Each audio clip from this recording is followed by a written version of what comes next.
বন্ধুরা, আজকে আমি তরকা বানাবো। কালকে আমি ডালটা রাত্রেবেলা ভেজেই রাখছিলাম। এখন আমি ওইটা প্রেশার কুকারে সেদ্ধ বসাবো। এই ডালটা আমি কালকে রাত্রে ভিজেই রাখছিলাম।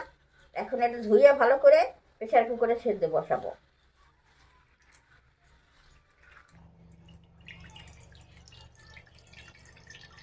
ডালটা আমি এখন প্রেশার কুকারের মধ্যে দিয়ে দিচ্ছি। পরিমাণ মতন জল দিয়ে দিচ্ছি।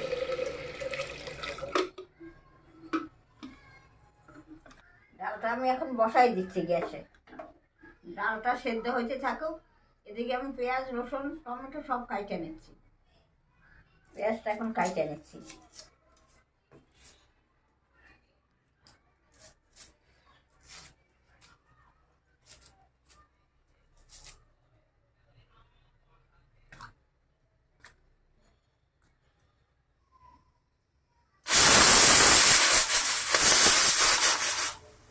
আমার পেঁয়াজ রসুনটা ছোলা হয়ে গেছে। আমি এখন তরকার জন্য কুচি কুচি করে কাইটে নেব। আমি পেঁয়াজটা কুচি কুচি করে কাইটে নিচ্ছি।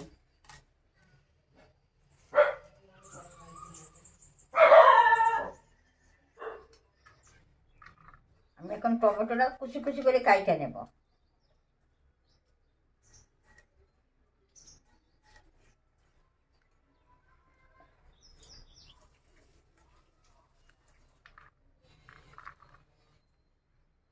এখন আমি আদা, জিরা, ধনিয়া বাইটে নেব। ধনিয়াটা দিয়ে দিলাম, জিরাটা দিয়ে দিলাম, আদাটা দিয়ে দিলাম। এবার অল্প জল দিয়ে বাইটে নেব।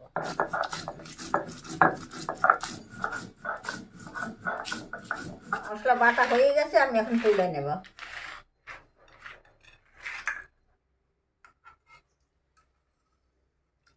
দেখো ডালটা কি সুন্দর গলে গেছে একদম। আমি এখন কড়াইতে তেল দিয়ে দিচ্ছি। শুকনো লঙ্কাটা দিয়ে দিচ্ছি, জিরা দিয়ে দিচ্ছি, তেজপাতা দিয়ে দিচ্ছি, রসুন দিয়ে দিচ্ছি,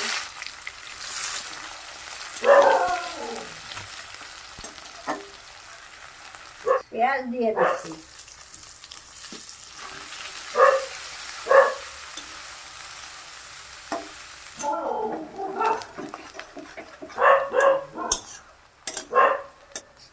টমেটো দিয়ে দিচ্ছি, কাঁচা লঙ্কা দিয়ে দিচ্ছি,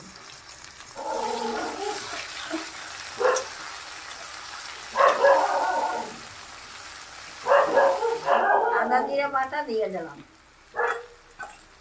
হলুদ দিয়ে দিলাম, লবণ দিয়ে দিলাম।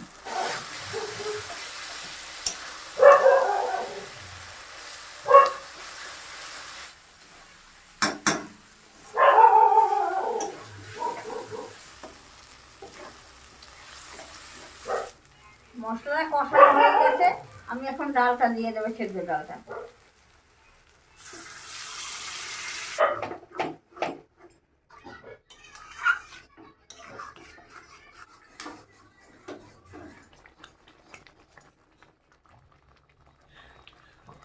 ডালটা আমার হয়ে গেছে, এখন আমি ধনিয়া পাতাটা দিয়ে দেবো।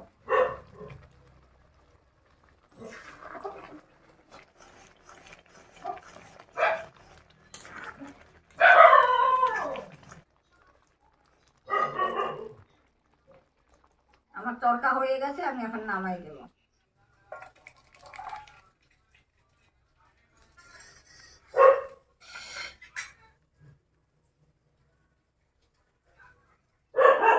দেখো বন্ধুরা, আমার তরকার ডাল হয়ে গেছে। এইভাবে বানাইয়া লুচি, পরোটা, রুটি সব কিছুর সাথে খাইতে খুব স্বাদ হয়। তোমরা এইভাবে বানাইয়ে খাইয়ে দেখো, খুব ভালো লাগে।